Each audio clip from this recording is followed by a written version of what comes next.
What's up? It's your boy Big Reg coming to you once again from the shadow of the big house. Just days away from the biggest game in Michigan's calendar every season. The game. The game. The game.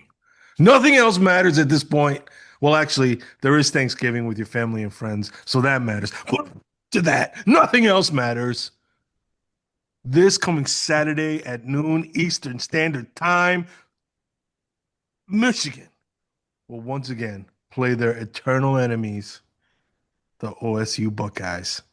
Joining me to discuss and preview this matchup. First, as always, the one's the only producer, Jay Bizzle. Yeah, people are wondering, I have season tickets. Did I plan to go to this game? And the answer is no. I sold. Oh, why? Is there an update on the Desert Heat check that is keeping you from going to the game? Absolutely not. No Desert Oh, Eagle. well, there goes that idea. Next, joining us, this man is ready to roar all his disappointments with this team so far. He's made it known clearly through texts all throughout the year, but now he's here to share it with you one last time before the game. It's the one, the only, Mr. Squarehead. Yeah, I can't wait to get into the reasons why Michigan will probably get destroyed in this game. But yeah, I'm ready to rumble. There you go. He's ready to rock and roll for the other side. It's crazy, folks. It's crazy. Next, this gentleman still doesn't know the password to get into the Zoom, but he knows a lot of other things. And he knows that Michigan football has a chance this Saturday. It's the one, the only, nameless guest. It's come down to this, fellers, and it's crazy. The meandering road. Mm. Could have drawn it up. I mean, this is what we knew was going to end on, probably this record, but none of us could have guessed the way we ended up here. And let's get into it. Let's get into it indeed. But first, we have to introduce our final guest. This man has been traveling all over the country, trying to get a feel of the temperature of how the country is feeling for the biggest matchup between red and blue since the 2024 election. It's the one, the only, JC from Sunnyside. Oh man, I've been listening to all these podcasts, getting pumped up for the game, maybe peaking a little too early, but I listened to Joel Klatt recapping what happened 2 years ago with Zach Zinner Mm. and the 6-5 Corum touchdown, the stadium being magical. He was emotional, and I was getting emotional in the car, and I'm ready, man. I'm ready. I'm ready. I don't know if I can hold on for another 3.5 days. I don't know. I don't know if I can hold on. I'm ready to just burst. This guy, take it easy. Take it easy. You got to pace yourself, buddy boy. You got to pace yourself. First of all, let's look at the weather forecast. The weather forecast right now is a 75% chance of precipitation throughout the game, and that precipitation is going to be of the ice cold variety, snow. It's going to snow again. And I don't want to remind you guys of what the last time it happened when it was snowing during the game. Michigan went on to beat Ohio State for the first time in a long time and went on to win the 2021 Big Ten championship. Will we see a repeat of that again this year? I don't know. But so far, the weather is pointing in that direction. So I'll start with that. And I turn it over to you, gentlemen, now that we have the meteorological point of view that favors Michigan. I'm just glad that there was a shirt underneath I know. there. That was scary. And What do you think? I was just gonna flash a couple Twin Peaks under here? Come on, man. Don't Oh, worry. This is a family show, baby. couple of $half.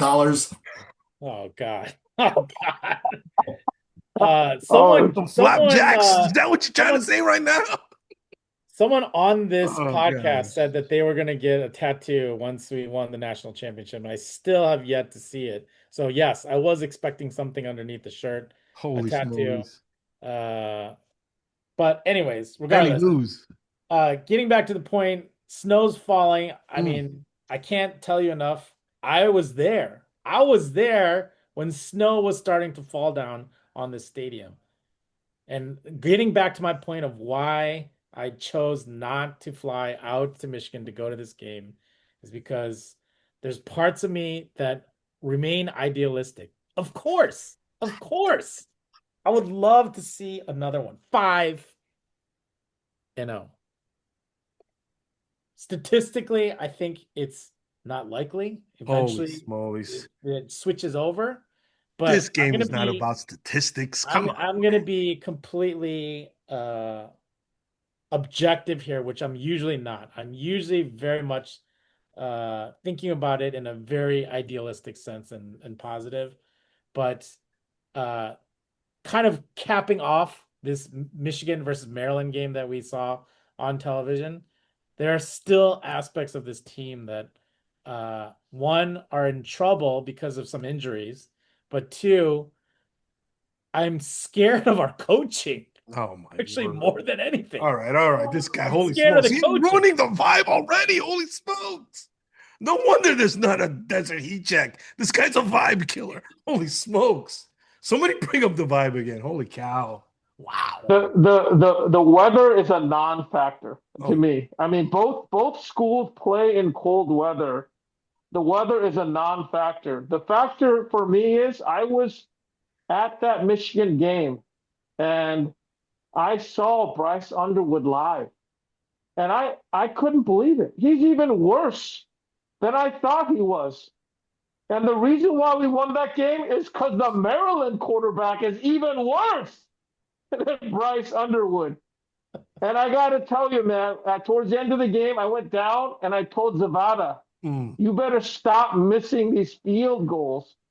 Because, hey, it could come down to a field. This guy's missing so many field goals. I had to yell at, no more, Zavada, no more. This is true. We have video evidence of Dominic Zavada getting top-notch coaching from the only one and only Mr. Squarehead. So we raise our glass to that. Come on, Zavada! No more misses! Come on, Zavada! But I got to tell you, I feel like this year is different because we're actually playing for something. Like, we're playing to get into the playoffs. I feel like the past, at least last year, maybe the year before that, it was just we just wanted to beat them. But this year we're playing for something, and I think that stress, that level of tightness, if you will, in the sphincter may bring us down because Underwood, I'm telling you, man, just watch him go to a game. This guy is no good, no good. I don't know what Square is talking about where we weren't playing for anything the last 4 times we played Ohio State. Come on, man. Seriously, A come Big on, Ten, man. a chance to go to the Big Ten championship, chance to go to the national championship, win the game.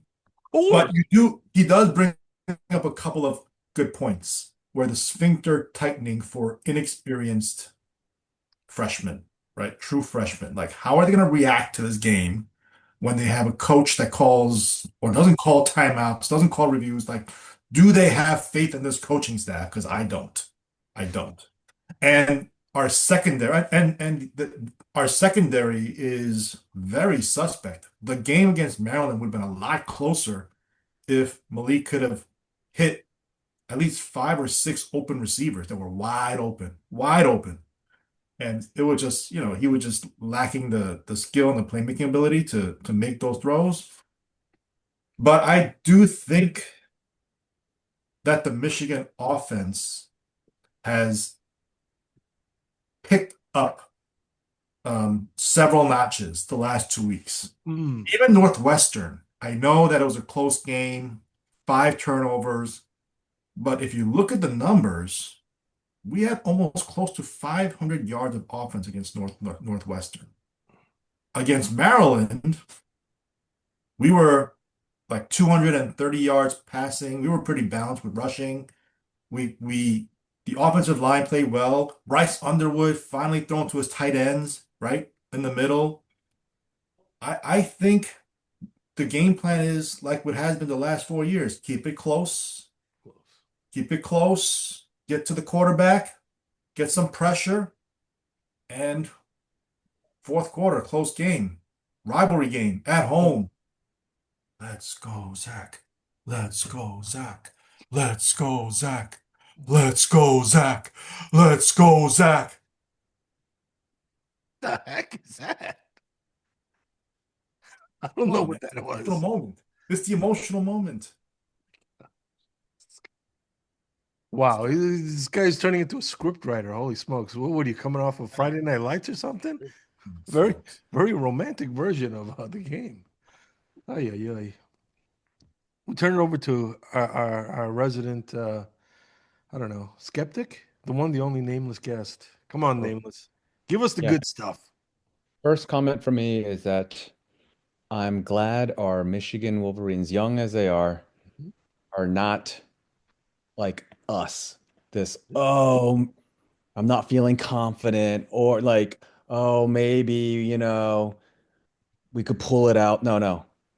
What we need is for those boys, despite our insecurities, to believe. And that's one thing, Sharon, for all his faults and shortcomings, because he has quite a few actually. He's also demonstrated that he can get these boys ready for the big game. Last year, ended the season strong, pulled off miracle of all miracles, what, 20-point dog, bigger than 20-point dogs. Mm. Did it again with Alabama with all the studs playing. It's crescendoing, you know. We're gonna open up our hearts, men. We're gonna not guard it and be just freaking weak asses. We're gonna believe. We're gonna go in with some swagger and just punch them in the mouth. But talking some X's and O's, I'm I think this hinges on wink and pass rush and getting to Saiyan. We have to be able to get to him for us to have a chance. And then I do trust that our ground and pound can hold up against this much vaunted Patricia-led Suckeyes defense. I think we can do it if the defense somehow doesn't just let this runaway freight train, and we got to get pressure. I think you got hit it. the nail on the head. Pressure is the name of the game. This game is all about pressure. Pressure from the fans, pressure from the coaches, pressure from the legacy of former players. There's so much pressure riding on this game because there's so much at stake. There's playoffs, there's pride, there's legacy.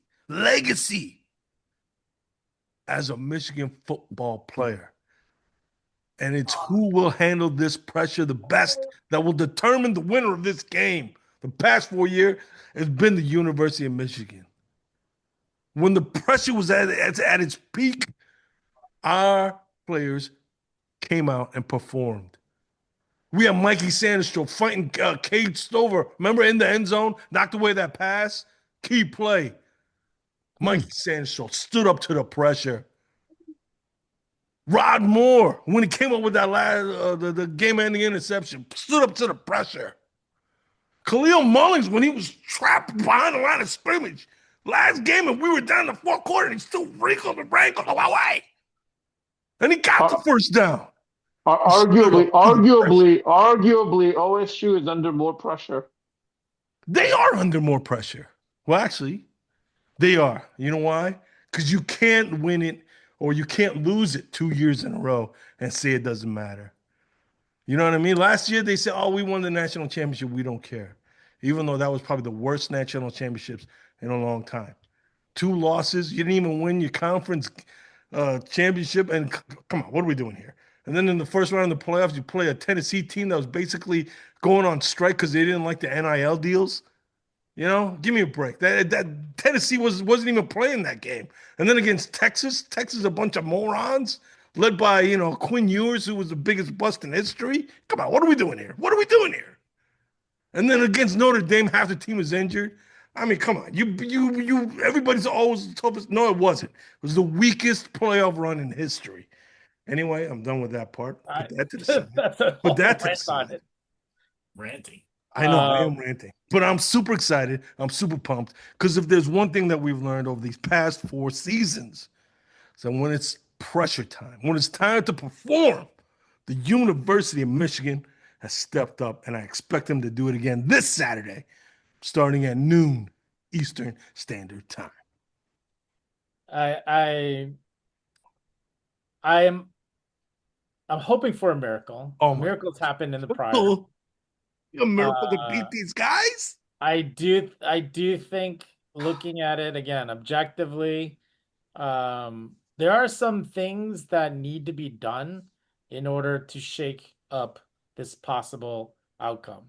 And I think all of us know it, like especially this constant like letting the team score on the first drive, like that all needs to stop. It needs to be something where, Wink needs to be adventurous, not predictable. And yeah, these players need to ball out because frankly, there's parts of it where we don't necessarily have those key veterans that we've had in the past. And I think we need to come to the realization that we have a lot of youth on this team, and there are special pieces of it that could be really spectacular. And we have to let them be able to do it. I think if we coach so that they're playing lights out, no concept of consequences whatsoever, but just making sure that they actually go out and do what they need to do and not coach against caution. I think that's the part where we have a lot to gain from this, but it's still very much like we have nothing to lose as well. Like we're kind of like on the brink of the CFP. We need to make a statement, right? And this is the game that needs to have that statement made. And I think that's the part where I want to see this coaching staff go lights out for what they deserve on it. If they sit there and be conservative and try to just play in terms of staying close, that's where we're going to get burned. That's the part where, going on fourth down, doing things that, whether it's trick plays, whatever it is, just let it all out. Don't hold back anymore. Do everything that we can and possible to actually make this happen. And that could be a really game-changing moment for this group. This is the part that I'm really concerned about from this coaching staff because they've been hiding a lot of things and they've been slowly trying to release it / trying to play for this young nature of this team. Let Bryce throw. I mean, he's been erratic and he has been pressure filled, but don't restrict him and just hand the ball off. Like let him do what he needs to do. If he wants to scramble, let him scramble. Let's get this all possible all out there because I don't want to play this game scared. I want us to play this game like we have nothing to lose. We're going to lay it all out. Go for all of it. I don't know. I have a slightly different take. Like, I think our best defense has to be our offense. We have to limit the possessions because they have a potent offense right there. Their passing attack, they got 2 receivers that are first round picks. So I think we have to be conservative, ground and pound.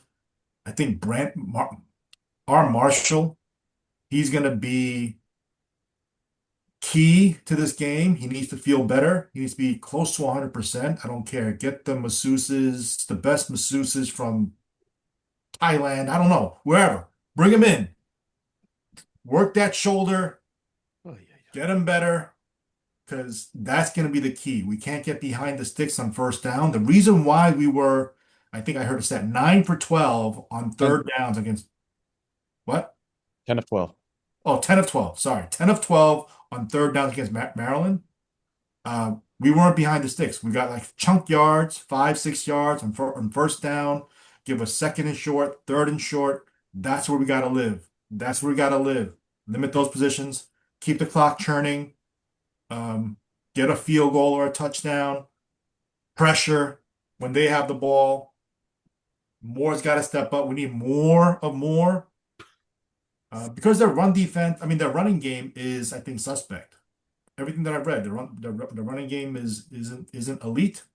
Our run defense has been elite. So I think we can make them one-dimensional. And then I think Wink has something up his sleeve. I think maybe he's been blitzing the entire year to set them up. And maybe first half he's going to blitz. But second half, I think he's going to show something a little different. He's going to show a little different. The wily veteran. He'll show a little different. When's the last time our coaching staff had stuff up their sleeve and all of a sudden they released it during the OSU game? Come on, it was a 4th and 1, Come on, and man. they put Khalil Yep. in for the fake pass at Oh, come at the on, man. horseshoe. It's one Come on, play, man. dude. It's gonna be ground and pound. They're gonna try and limit Underwood from making mistakes. I think this game is 99.9% on Bryce Underwood and how he does. Mm. I'm telling you, I saw this guy against the porous Maryland defense. He's not good, man. I couldn't believe some of these throw. I mean, I get it. He's completed. He had what 200 plus yards of passing and whatever it is. But even the guy sitting next to me, Underwood completed this pass, and I looked at him. He looked at me and he goes, "What kind of pass was that?" That guy, he looks like he's a shortstop for the Yankees trying to turn a double play. Like, He how drops do his arm you? a lot. Yeah, I mean, and it wasn't even like he's trying to avoid a rusher and like does the sidearm action. This guy. If he does not throw an interception, I think we have a chance. Oh my word! I think you're underestimating the growth that he's had so far this year. Not only him, but uh, the tight end Marshall, and then Andrew Marsh. I think those two targets for him, being reliable, being sure-handed, is a big step in the growth and evolution of our offense as a whole. He's got to have people that he's like, you know what? I know if I throw it to him and it's a 50-50 ball, they're going to fight for it. And But he's got I those don't kind of think I guys. don't think he processes. He processes Yes, he the does. play quick enough. He Come does on, not man. process during the play and as it's happening. Come on, If man. you there were so many times in the Maryland game where he was scrambling because he was out under pressure, and there's a guy wide open, but he just does not see that guy open, and he'll either try and dump it down low or run it himself. I mean, that's not going to show up on TV. But I'm telling you, I don't think his brain is quick enough to process what is going on during a play. He's 18 years old. You're not going Yep. to get someone to do that.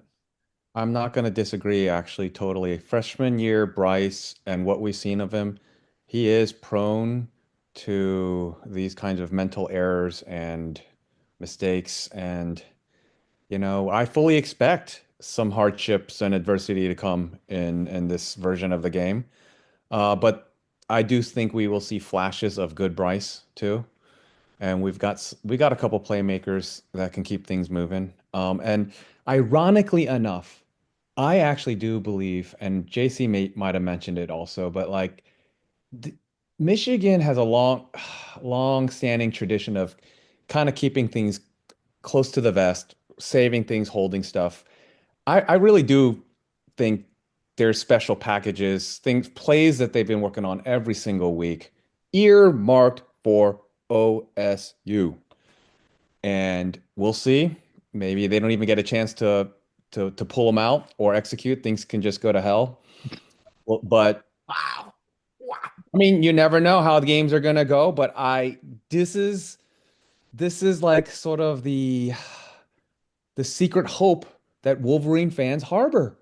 We see the odds, we see the line, we see the talent disparity, but but but man, we can get into a rock fight here.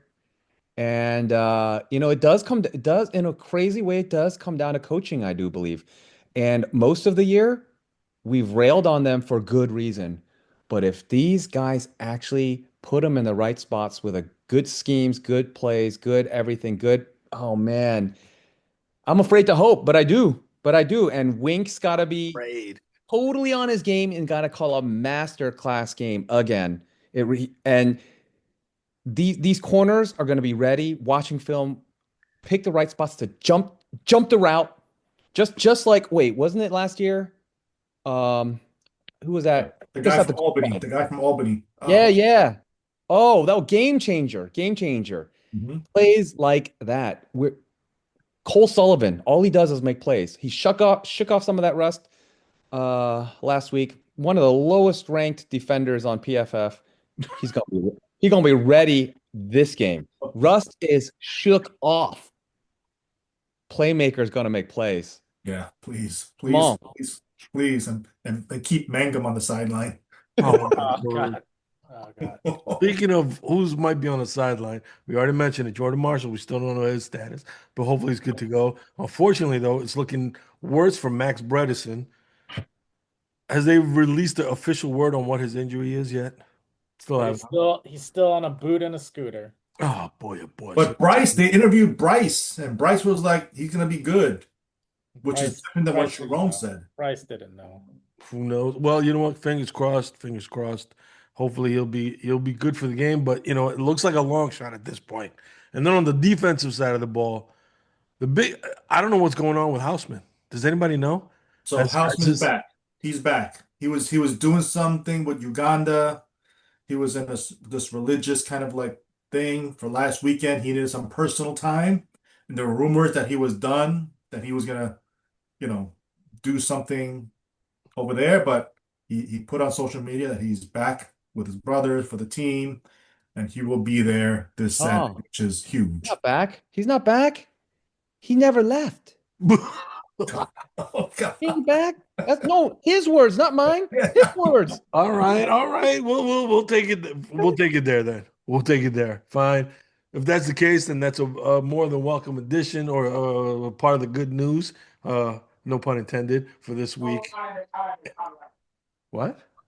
What was that? Anywho, gentlemen. Huh? Predictions. Oh, I was gonna say predictions. I'll go first. I believe that the Michigan Wolverines will be able to move the ball against this Matt Patricia-led defense that's been highly touted by the rest of college football. They've done a heck of a job if you look at the numbers. Okay, but I really believe that our playmakers are going to make plays. Joe Klatt always talks about can superstars play above the scheme, and I believe that we finally have players that could play above and beyond what the scheme would allow them to do. Andrew Marsh, Bryce Underwood, Jordan Marshall. Hopefully he'll be playing. But even if he's not, I believe that Bryson Cudzell can also carry the load for us. So I believe our playmakers will be able to make plays. And on the defensive side of the ball, I believe that our scheme will beat their schemes. Our schemes will beat their schemes. And a result of all that, plus the Dominic Zavada coaching that was received from Mr. Squarehead, will all add up to a Michigan Wolverines victory, 27-23. Bucks. Wow. Everybody speechless. They're like, you know what, Big Red, you nailed it. Thank you. All right, I'll just give you mine. I'm going a little bit out on a limb here. It Go out involves on a a little limb. faith to call a score 24-21 because not only will 3 Pats have to be made, but a Dominic Zivada field goal for redemption, Mm. 21. And for what it's worth, in this order is what I think matters and what I care about. 1, beat the Buckeyes 5 in a row. There you go. College football playoff, I'll take it or leave it. I really don't care. I'll take it. You win, you're in. I'll take it, but honestly, don't care. Oh, All I want is number 1. Number 3, least of all, could totally care less. In fact, I don't even want it. Big Ten championship. Don't want to play in that game. Don't need it. It's just not important. Just beat the Suckeyes. mm. Please. Let's go. Go blue. Go blue indeed. I think we punch him in the mouth Mm. first quarter. All of a sudden, Ryan Day starts getting in his head, oh my gosh, I'm going to lose 5 in a row. They start feeling the pressure. And then we put on more pressure. We start grinding them. We out physical them in the trenches. They start reeling. I think, like you said, I think Zavada comes through with a game-winning field goal.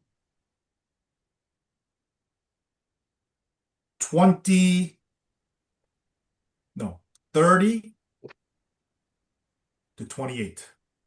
Wow. 30-28.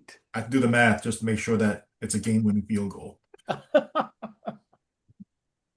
The math is mathing, yes. Go ahead, Square. All right. I'm going to make a bold prediction. Bryce Underwood, 2 turnovers. This guy. But despite that, I'm going to say that Michigan pulls this out 26-22. And I'm going to say Zavada hits a 50-plus yard field goal in this game. I'm calling it. Snow? He looked over at me when I was yelling at him. And he said, I got you, Square. I got you. 50 plus next week. I got you. I love it. I love it. The personal connection. There you go. Crazy score prediction, but I still love it. I'm actually looking at OSU's schedule this past year, and I'm looking at all the teams that they played, which were basically no one. No one. Had they had to try hard only in that Texas game, but they were sucking it up in that Texas game, barely won. Ever since then, they've been on this, I guess, win streak of playing against Grambling, Ohio. Their only ranked teams right now was Illinois. And they basically just went through a cupcake schedule. As much as I rant and rave about this coaching staff and beg and plead that they go beyond the conservative nature, the predictable nature of it is, in one way or another, there's still hope. There's still that glimmer of hope. And so as much as I am starting to really despise some of the coaching management of this team, and it needs to be prepared. We can't keep saying we're going to get better. We're going to take care of this next week. This needs to be the week that it gets taken care of. We're down a couple of key players in terms of injuries, but we've seen backups step up. We've seen our freshman Andrew Marsh become a superstar, a superstar. And despite a young quarterback, I still feel like we have a fighting chance if we let it all out. So if that happens, Michigan 35. O sucks 21. Wow. We don't need a Zavada. We don't need a Zavada. These are some big numbers people are putting up there. Holy smolies. Wow. But hey, I can't argue with you because who knows what's going to happen this Saturday, once again, at noon Eastern Standard Time. The game, the Ohio State University Buckeyes coming into the big house to face the Michigan Wolverines. We're going for 5, baby. We're going for 5. And Team 146, we raise our glasses to you and we say good luck. And let's play hard. And let's make Wolverine Nation proud. Go blue. Go blue. The blue. Oh, yeah.